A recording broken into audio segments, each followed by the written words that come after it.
Pasadena is synonymous with the Rose Bowl game, an annual college football game played on January 1st at the Rose Bowl Stadium, a National Historic Landmark.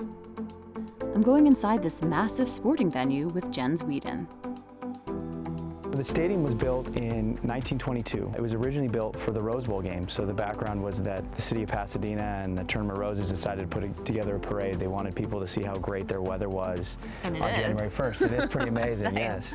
And at the end of the parade, they tried a bunch of different things like chariot races and ostrich races, and then they finally decided upon college football. When they built this stadium, originally it was a horseshoe, and it seated about 50,000 people, which they thought was as many as they would ever need. It's like you build a house and you're like, it's plenty big. We have an extra bedroom, right. And then 2 years later you need to build a bigger house. The dogs, Yep. yeah. Now it's the home to UCLA football, but also the best and the biggest concerts in the world. Right on January 1st, when everybody else is digging out and throwing the remote controls at the TV because it's 75 degrees in Pasadena. You're smelling the roses. We're smelling the roses, yeah.